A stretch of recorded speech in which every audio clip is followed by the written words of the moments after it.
আমি যেটা ধীমানদা বলছিলেন সেই জায়গাটা আমরা বুঝতেই পারছি। ধীমান বাবুকে আমি একটা যদি শুনতে পান উনি, তাহলে একটা প্রশ্ন আমি খালি করবো, ওনার যে উনি যে ব্যাখ্যা দিচ্ছেন শ্রম এবং পুঁজির, এগুলো মার্কসিয়ান থিওরির কথা, সেইভাবে এখন অর্থনীতি চলে না আর কি, বিশেষ করে আজকের যুগে অর্থনীতি আরো চলে না। তো তো আমি আমার কথা বলিনি, আপনি বলেছেন, আমি যতটুকু জানি তার ভিত্তিতে বলছি, আমার জানা ভুল হতে পারে, আপনার জানা ঠিক হতে পারে। তো আমি যেটা বলছি যে আমি ওনাকে একটা প্রশ্ন জিজ্ঞেস করব ধীমান বাবুকে, যে কেন্দ্রীয় সরকার যে লাস্ট কাট অফ ডেটটাকে পাল্টেছেন, সেটা কি আপনার জানা আছে না জানা নেই? আমি সুকৃতি বাবুকেও করতে পারিনি প্রশ্নটা।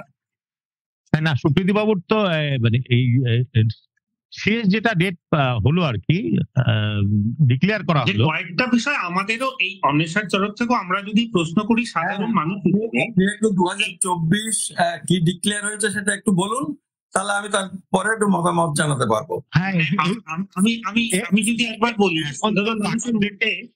31শে ডিসেম্বর 2024 তো ডিক্লেয়ার হয়েছে। আমরা একটা খবরের কাগজে পড়েছি, ওটা কি ডিক্লেয়ার হয়েছে? যে যারা সেই তারিখের মধ্যে ভারতবর্ষে প্রবেশ করবেন, যারা হিন্দু, শিখ, বুদ্ধিস্ট এই ধরনের যারা আছেন, তারা সবাই আমাদের নাগরিক হবেন, এটাই তো হয়েছে। না, এইটা বোধহয় আপনি ঠিক বলছেন না। আমি এক্ষেত্রে দুজনকে একটু আমি আমাদের প্রসঙ্গে একবার বলে নিই, 1 মিনিট লাগবে এই ইস্যুটা। 2019 বলেছে যে 2014 আগে যারা এসেছেন তারা ভারতের নাগরিকত্বের আবেদন করবার যোগ্য। এটা 2014 কাট অফ ডেটটা 2014 কাট অফ ডেটই আছে। তারপরে আরেকটা অর্ডার হয়েছে, এটা কিন্তু অ্যাক্ট নয়, একটা অর্ডারে বলেছে যে 2024 পর্যন্ত যারা এসেছেন হিন্দু, বৌদ্ধ, খ্রিস্টান, জৈন, পার্সি হলে তাদের পুলিশ অ্যারেস্ট করবে না। এইটা কিন্তু কোনো অ্যাক্ট তৈরি করে না। কার 19 এর মধ্যে কিন্তু এই যে 10 বছর 14 থেকে 24 এটা কিন্তু পড়ছে না, তারা কিন্তু দরখাস্ত করতে পারবেন না।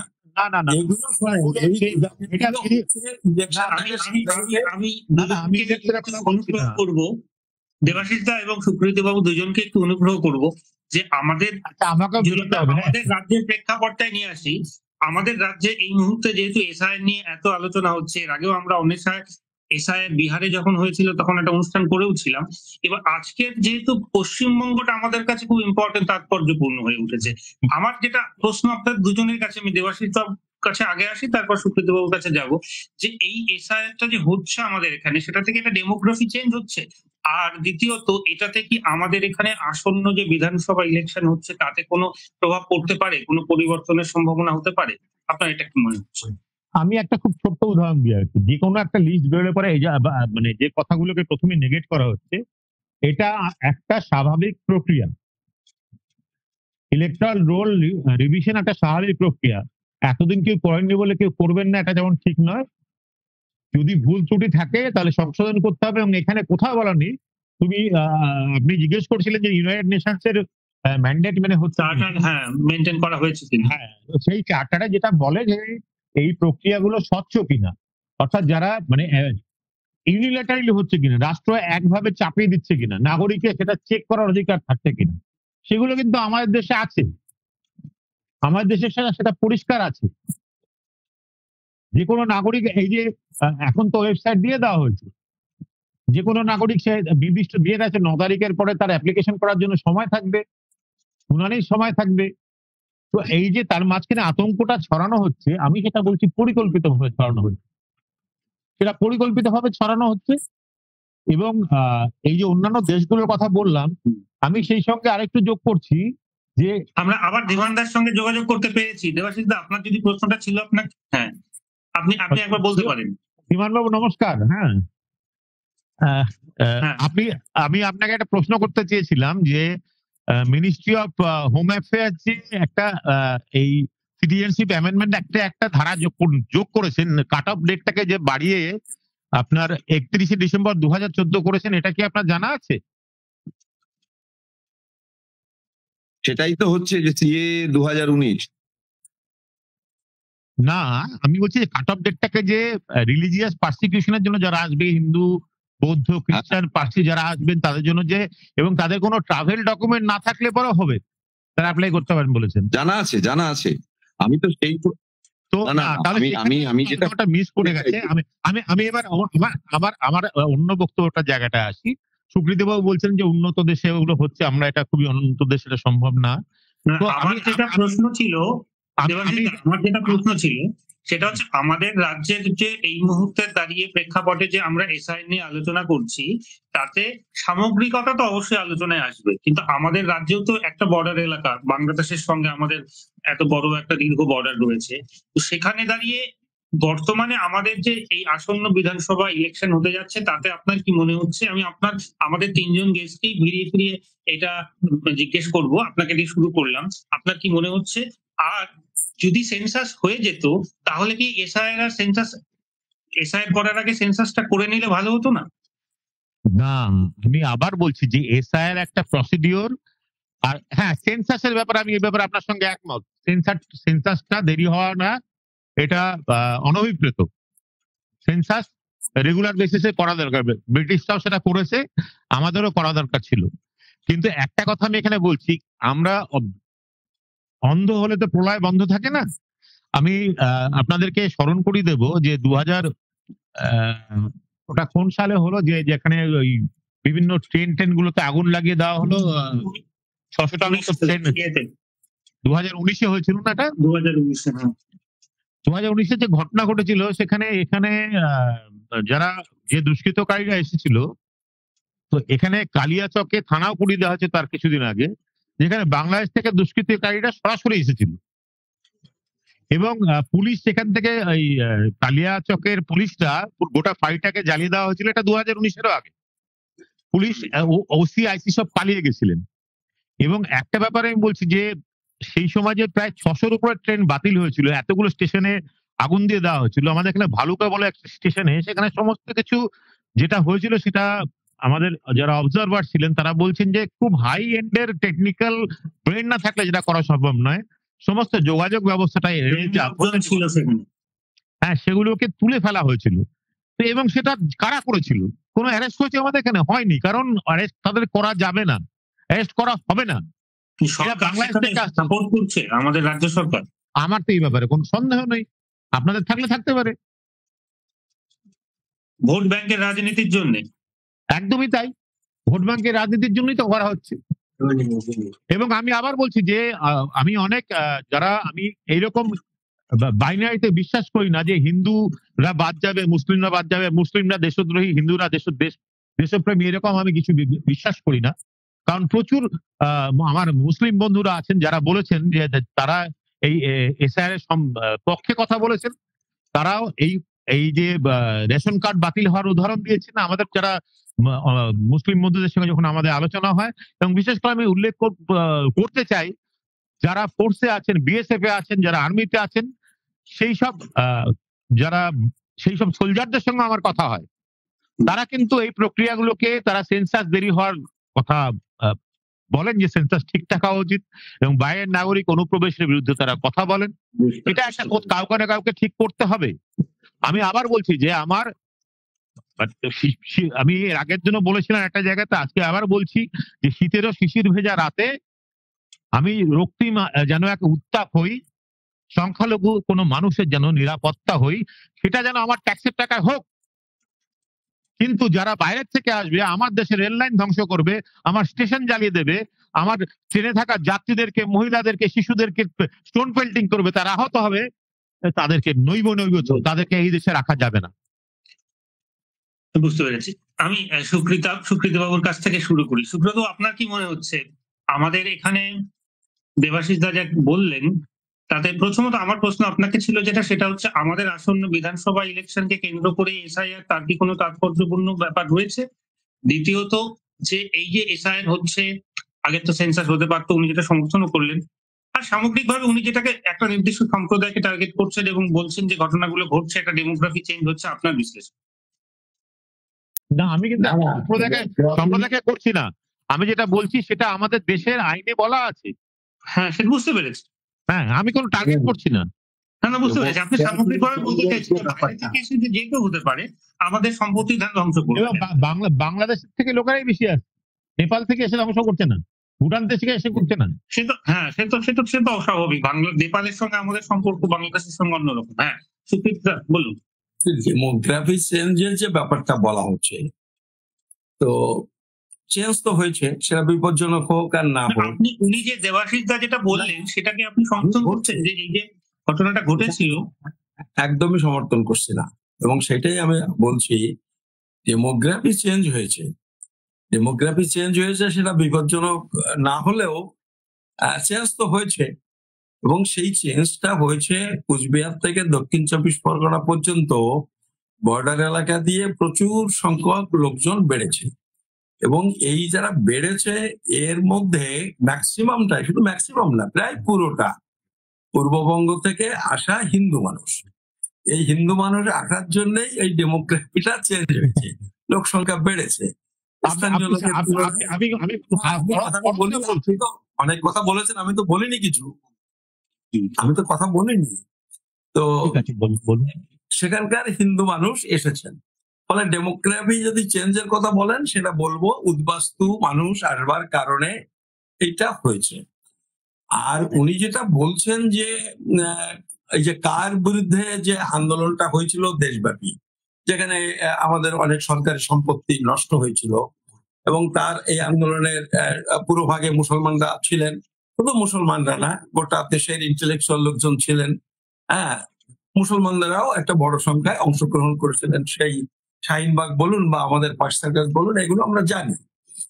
এবং রেলেও আগুন দিয়েছে, স্টেশনে আগুন দিয়েছে। কিন্তু উনি যেটা বলছেন যে ওই বাংলাদেশ থেকে এসে তারা আগুন দিয়েছেন, এইসব কথার কোনো ভিত্তি নেই, কারণ বর্ডারটা তো খোলা না। সরকারের ভূমিকা নিয়েও তো দেবাশিস দা বলছেন যে একটা সরকার আমাদের বর্ডারটা তো খোলা নেই, যে মানুষ দলে দলে ওইভাবে মুসলমানরা আসতে পারেন।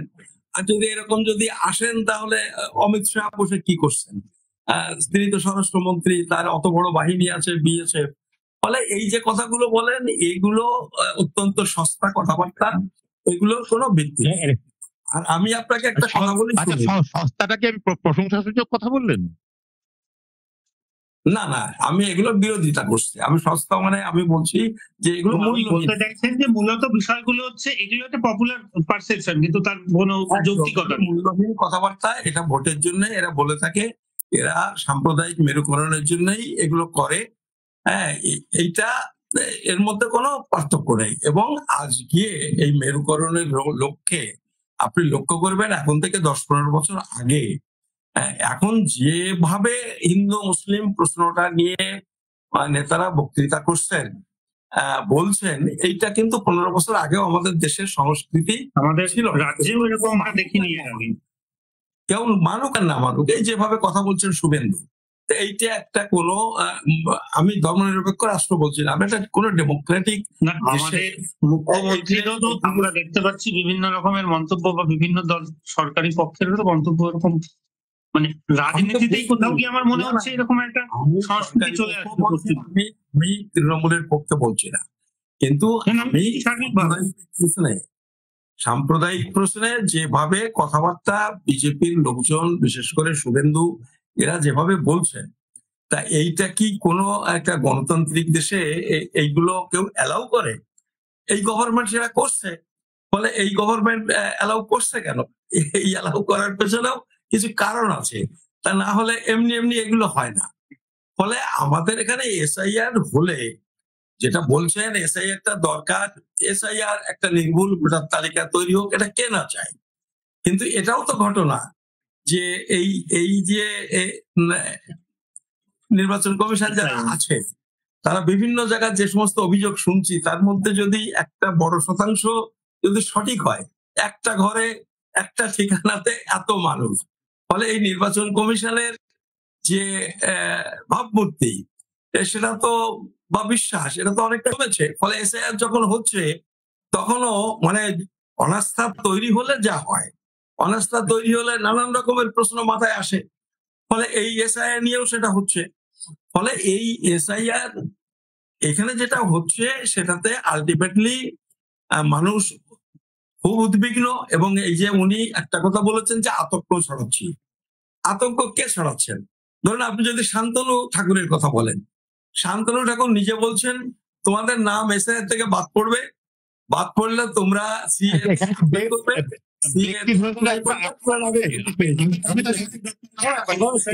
এই বিষয় নিয়ে আসবো। আমি বলছি আপনি কম্পেয়ার নাম কেন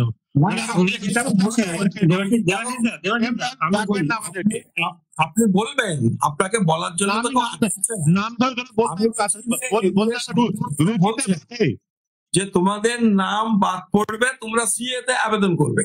এবং এটা তো আমরা খবরের কাগজেই দেখেছি, শান্তনু ঠাকুরের এই বক্তব্যটা আনন্দবাজারই রয়েছে, এটা তো সবাই জানি আমরা। আমি বলছি তো কেন আনন্দবাজার, কেন সুনীল বলসন যখন এলেন, ওই যে বিজেপির সাধারণ সম্পাদক, তারা এসে ডিসিশন নিয়েছে এক একটা মন্ডলে 3-4 করে কার মানে CA তে আবেদন করার ক্যাম্প করবে। কেন? এগুলো তো হচ্ছে এই যে নাম যে বাদ যাবে, এর একটা আশঙ্কা করে এদের জন্য এদের অনেকটা ধোকা দেওয়ার জন্য এই ক্যাম্প গুলো করে এটাকে সামাল দেওয়ার একটা চেষ্টা, রাজনৈতিক এই পদক্ষেপ গুলো তারা নিচ্ছে। ফলে এই যে সন্ত্রাসী, মানে একটা সন্ত্রাসের পরিবেশ তৈরি করা, সেটা তো বিজেপির মন্ত্রীরাই করছে, যে নাম বাদ পড়বে। এই নাম বাদ পড়া এটাই তো সন্ত্রাস। একটা দেশে যদি একটা পরিবার তাদের নাম যদি ভোটার তালিকায় না থাকে, তারা যদি বেনাগরিক হয়ে যায়, ওই জায়গাতে আমি যদি প্রত্যেকেই আমরা নিজের পরিবারটাকে বসিয়ে জিনিসটা যদি চিন্তা করি, তাহলে দেখবো কতটা অসহায় মানুষ মনে করে। মানুষ আমি আপনাকে একটা প্রশ্ন করছি, আপনার কাছে আসবো। উনি যে প্রথম কথা উনি যে বলছেন না সস্তা কথা বলছি, আমি তথ্য ছাড়া তো কোনো কথা বলিনি। আমি যতটুকু বলেছি আমি হয় সুপ্রিম কোর্টকে উদ্ধৃত করে বলেছি। আমি এবার ওনাকে প্রশ্ন করছি, আপনি TFR মানে বোঝেন? না বলবেন, TFR মানে বোঝেন? কিসের TFR? আমি বুঝতে পারলাম না কথাটা। T for Taiwan, F for foreigner, ঠিক আছে? আর রাশিয়া বললে আপনি ভালো বুঝতে পারবেন। TFR মানে কি জানেন? ডেমোগ্রাফি? না না আমি জানি না। আপনি সেন্সাস রিপোর্ট দেখেছেন? আপনি যে কথাগুলো বলছেন, আপনি সর্ববিধ মিথ্যে কথা উদ্দেশ্যমূলক ভাবে বলছেন। কি সেন্সাস রিপোর্টে বলুন আপনি, কত সালের সেন্সাস রিপোর্ট? আমরা একটা শুনুন কত সালের সেন্সাস রিপোর্ট? আপনি জিজ্ঞেস করছেন। আমি একটু থামাচ্ছি। আমাদের যে আজকের আলোচনা, আমরা সেটার মধ্যে সীমাবদ্ধ থাকি যে না এই যে এখানে আমি একটা জিনিস দেখতে পাচ্ছি, যার নাম করে ও এটা ধরাচ্ছে। এবারে একবারের জন্য তো উনি বললেন না, অভিষেক ব্যানার্জি তো বলছেন ঠ্যাং ভেঙে দেবো, সেই নাম তো উনি দিচ্ছেন না। ভয় করে? ভয় লাগে নাম নিতে? না ওটার জন্য তো আপনি আছেন, ওটা আপনি না আমার কোনো ভয়টা লাগে না।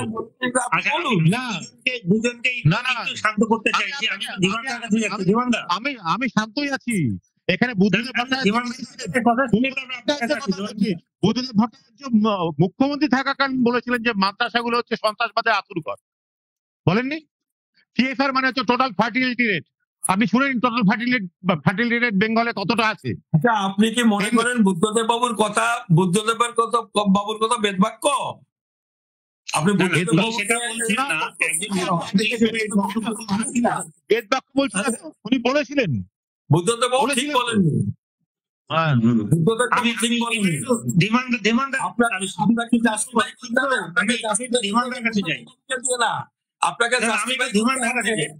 আপনাকে জাস্টিফাই করতে হবে পরিসংখ্যান দিয়ে।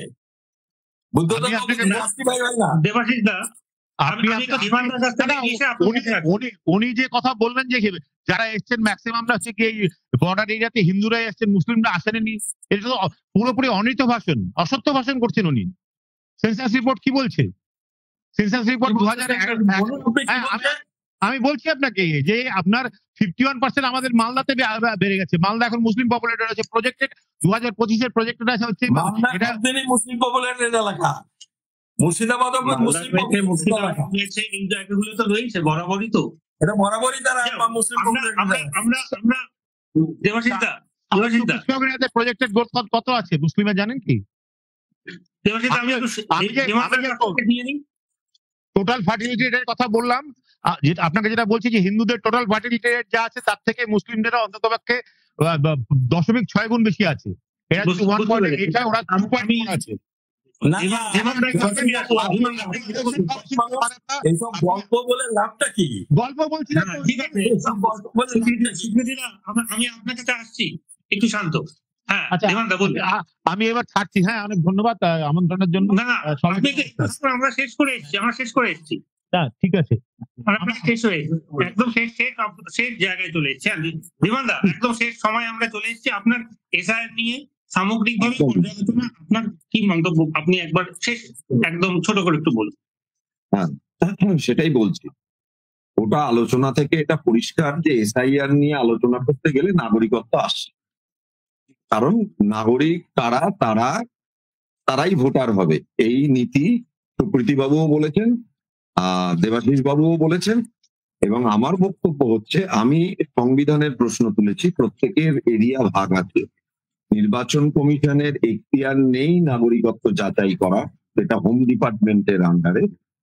নির্বাচন কমিশন দেখবে যারা এখানে সাধারণভাবে বসবাস করে তারাই ভোটার হবে, এইটা নির্বাচন কমিশনের এখতিয়ার। এখানে মিশিয়ে দেওয়া হয়েছে। নাগরিকত্বের প্রশ্নকে আগে কোনো এসআইআর এ সংযুক্ত করা হয়নি, এবং নাগরিকত্বের কাট অফ ডেট ছিল না। হ্যাঁ, একদম সংক্ষেপ। 23 বছর আগেকার ভোটার লিস্টকে কখনো ভিত্তি ধরা হয়নি কোনো এসআইআর এ। আর এখানে 2002 এর ভোটার লিস্টকে ধরা হয়েছে, তার কারণ হচ্ছে ওটা প্রথম 2002 এর ভোটার লিস্টে যারা ভোটার তাদের সবার জন্ম 84 আগে, অর্থাৎ তারা প্রথম কাট অফ ডেটের আগে। সেটা জ্ঞানেশ কুমার নিজে স্বীকার করে নিয়েছেন। দ্বিতীয় কথা হচ্ছে যে 2019-এ আপনি যে আইন করলেন, যে 2014-র 31শে ডিসেম্বর অব্দি যারা পারসিকিউটেড মাইনরিটি বাংলাদেশ, আফগানিস্তান এবং পাকিস্তান থেকে এদেশে এসেছে, তাদের নাগরিকত্ব দেওয়া হয়েছে। হ্যাঁ, এটা আমাকে দেবাশিস বাবু জিজ্ঞাসা করেছেন। হ্যাঁ, আমি তো জানি এটা। আমার প্রশ্ন হলো, 2003-এ আইন করে তাদের জন্য দরজা বন্ধ করা হয়েছিল কেন? আমরা দেবানদা লাস্ট কথাটা যেটা আমি বলবো, যে আমি যে কথাটা বলতে বলতে শাটডাউন হয়ে গেলাম, সেটা আবার ফিরে এলাম। এই যে যারা শ্রম করে, এই শ্রমের মাধ্যমেই মূল্যযুক্ত হয়। শ্রমিক তার যে শ্রমের দামটুকু পায় না, সেটাই হচ্ছে মুনাফা। যে শ্রমজীবী মানুষরা এদেশে এসে আছেন, তিনি যদি বিদেশি হন, তিনি যদি শ্রমজীবী মানুষ হন, তাহলে তিনি আমাদের সমাজকে কন্ট্রিবিউট করছেন। কোন বিদেশি পুঁজিপতি এসে এদেশের সম্পদ লুট করে নিয়ে গেলে তাকে আটকানো যায়। তো শ্রমজীবী মানুষ যদি এদেশে এসে শ্রম দেন, তিনি দেশকে কন্ট্রিবিউট করছেন, ভারতকেও কন্ট্রিবিউট করছেন। ঠিক যেভাবে ইউরোপ জুড়ে অভিবাসী শ্রমিকরা, ফ্রান্সের গোটা টিমটা, ফুটবল টিমটা অভিবাসীদের নিয়ে তৈরি, অভিবাসী পরিবারজাত সন্তানদের নিয়ে তৈরি। বুঝতে পেরেছি। সাথে তুলনা, দেশিদের সাথে এই তুলনাটা করুন। ইতালিতে একটা স্কয়ার আছে যেখানে উদ্বাস্তা এসে বেআইনি পথে এসে ওখানে থাকে, তাদের জন্য খাবারের ব্যবস্থা করা। আমি বুঝতে পেরেছি জীবনদা। অর্থাৎ মানুষকে বেনাগরিক করা চলবে না। আমার চীনের উদ্দেশ্যে উইঘুর মুসলিমদের কেন তাড়াচ্ছে? হ্যাঁ, অবশ্যই অবশ্যই চীন এটা অন্যায় করছে। চীনে উইঘুরদের যে তাড়াচ্ছে, ওটা অন্যায় করছে। আচ্ছা বলুন তো, যদি উদ্বাস একদম অন্যায় করছে, নিশ্চিত ভাবে অন্যায় করছে, আমি আপনার পক্ষে আছি।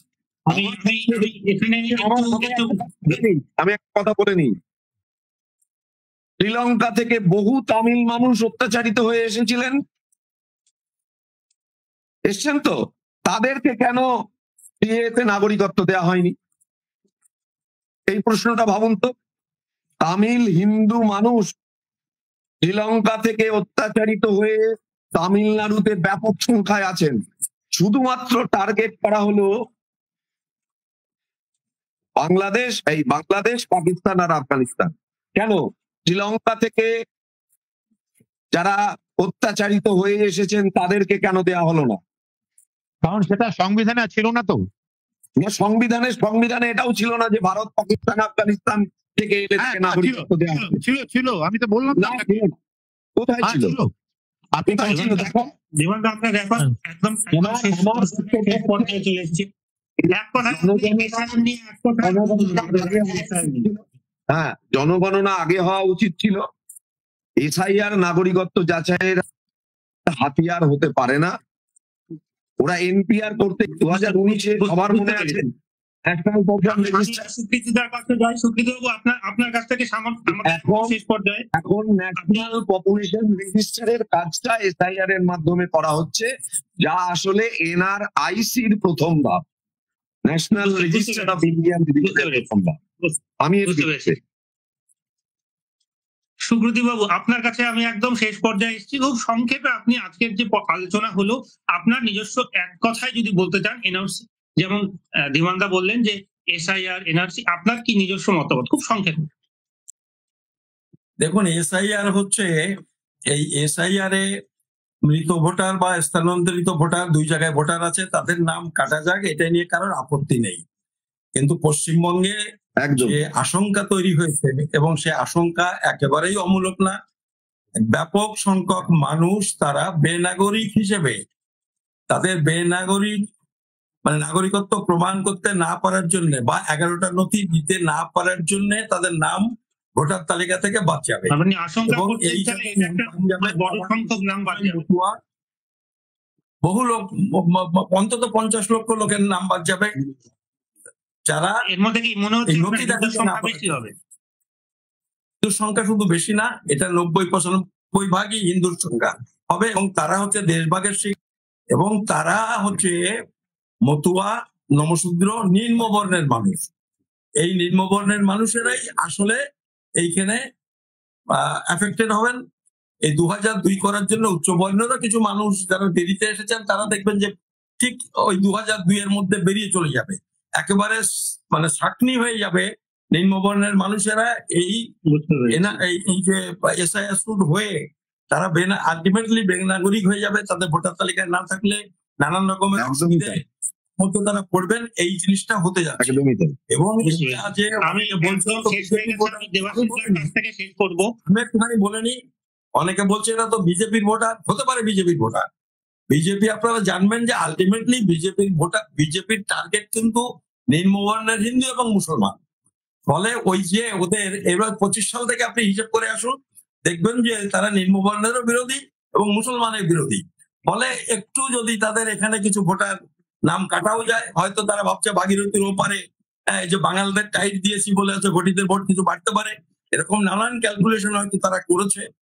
তা সত্ত্বেও আমার ধারণা যে আলটিমেটলি কিছু হয়তো বিজেপির লস হতে পারে, কিন্তু তাদের যে মূল যে ইডিওলজি, সেই জায়গা থেকে তারা এই নিম্নবর্ণের মানুষগুলোকে বেনাগরিক করবার একটা উদ্যোগ এটা নিয়েছে। এবং 98 সালে লালকৃষ্ণ আদবানি বলেছেন যে আমরা লাল কার্ড এবং সবুজ কার্ড দেবো, যারা এখানকার তাড়িয়ে দেবো না কাউকে, লাল কার্ড দেবো তাদের, সেটা এক ধরনের ওয়ার্ক পারমিট হবে। আর আলটিমেটলি এই যে আইন করে এই K-19 এবং ওই যে ওয়ার্ড একটা যেটা করেছে 24 পর্যন্ত, তাদের এখানে থাকতে দেবে কিন্তু নাগরিকত্ব দেবে না, ওই মুঠে মজুর হিসেবে থাকার অধিকার দেবে। এবং এরা অধিকাংশ নিম্নবর্ণের মানুষ। এটা আরএসএস বিজেপির একটা দীর্ঘদিনের একটা প্রোগ্রাম, সেটাই ওরা কার্যকরী করছে। বুঝতে পেরেছি। আমি একদম শেষে দেবাশিস আপনার কাছে শেষ করবো অনুষ্ঠান।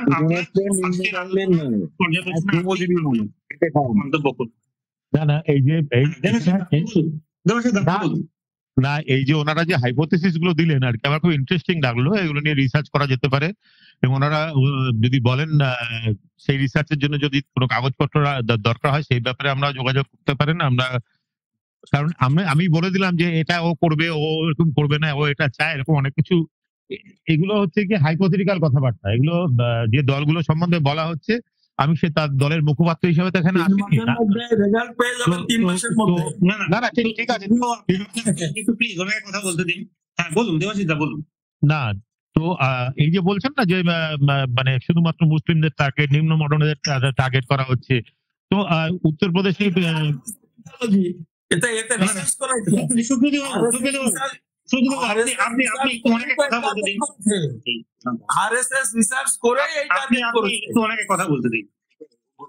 আমি তো দেখুন, আমার যতদূর মনে পড়ে যে এই অটল বিহারী বাজপেয়ীর সঙ্গে হাত তুলে জ্যোতিবাবু হচ্ছে গিয়ে মিটিং টিটিং করেছিলেন।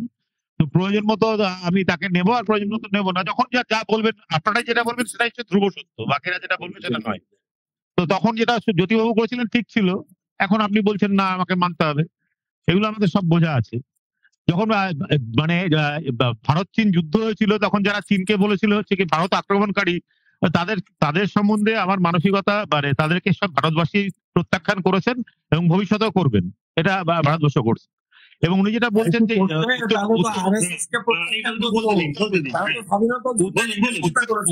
উত্তরপ্রদেশ স্বাধীনতার লড়াইয়ে পুলিশের দালালি করেছে RSS এর বড় বড় নেতারা। প্রসঙ্গে চলে যাচ্ছে সুপ্রীতি বাবু, পশ্চিমবঙ্গ বর্তমান পরিস্থিতি নিয়ে আলোচনা হচ্ছে। আমরা একদম সময় শেষ, দেবাশিস দার থেকে শেষ করবো। দেবাশিস দা, খুব সংক্ষেপে আজকের আপনার এসআইআর নিয়ে পশ্চিমবঙ্গে আপনি এটাকে কতটা পজিটিভ নেগেটিভ কিভাবে দেখছেন? আমি এটাকে একটা স্বাভাবিক প্রক্রিয়া হিসেবে দেখছি, এটা হবে, এটাকে কেউ আটকাতে পারবে না। এবং এটা নিয়ে যে রাজনৈতিকভাবে যে একটা ভীতি সঞ্চালন করা হচ্ছে, সেটার উদ্দেশ্য খুব পলিটিক্যালি মোটিভেটেড বলে আমার মনে হয়।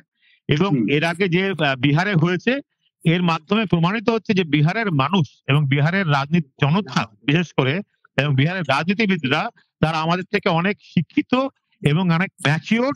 তারা এটাকে একটা স্বাভাবিক প্রক্রিয়া হিসেবে অ্যাকসেপ্ট করেছেন, বিতর্ক করেছেন, কিন্তু তাদের নাম আপনার মনে হয় বাদ যেতে পারে? তারা ধর্মীয় কোন সম্প্রদায় দিয়ে বা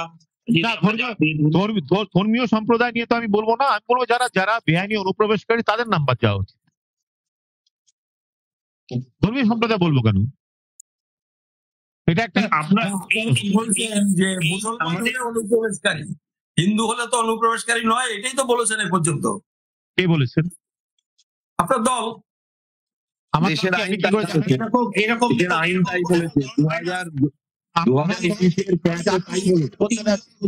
বলছি, আমাদের আজকের সময় একদম শেষ। এই এসআইআর নিয়ে বর্তমানে যে পরিস্থিতি তৈরি হয়েছে, একটা এপিসোডে এইটুকু সময়ের মধ্যে তো আর সব আলোচনা সম্ভব নয়। আমি আশা করব আপনাদের তিনজনকে আবার আমরা আগামী কোনো পর্বে পাবো, এবং আমরা আরো বিস্তারিত ভাবে এই বিষয় নিয়ে, এসআইআর নিয়ে এবং তার প্রেক্ষাপট, তাৎপর্য, পশ্চিমবঙ্গের রাজনীতি সব নিয়ে আলোচনা করব। আজকের অনুষ্ঠান আমাদের এখানে অবশ্য শেষ করতেই হচ্ছে, সময়ের একটা রেস্ট্রিকশন থাকে, সেই কারণে আপনাদের তিনজনকে অসংখ্য ধন্যবাদ অন্বেষার এই অনুষ্ঠানে আসার জন্য। আশা করব আমরা আগামীতে আরো আবার এরকম একটা অনুষ্ঠান করতে পারবো। আজকে এখানে শেষ করছি, এবং আমি অন্বেষার দর্শকদেরকে অনুগ্রহ করব, আপনারা যারা আমাদের এই অনুষ্ঠান দেখে থাকেন, যারা এখনো আমাদেরকে সাবস্ক্রাইব করেননি, প্লিজ তারা আমাদের সাবস্ক্রাইব করুন এবং আপনাদের কমেন্ট করে শেয়ার করে আমাদের অনুষ্ঠানটা আরো আমরা কি করে আরো ভালো করতে পারি, আরো আমাদের ইমপ্রুভমেন্ট কিভাবে হতে পারে সেই বিষয়ে একটু আমাদেরকে সাজেস্ট করুন, সচেতন করুন। ধন্যবাদ সকলকে, শেষ করছি আজকের অনুষ্ঠান। দেখা হচ্ছে আগামী। নমস্কার।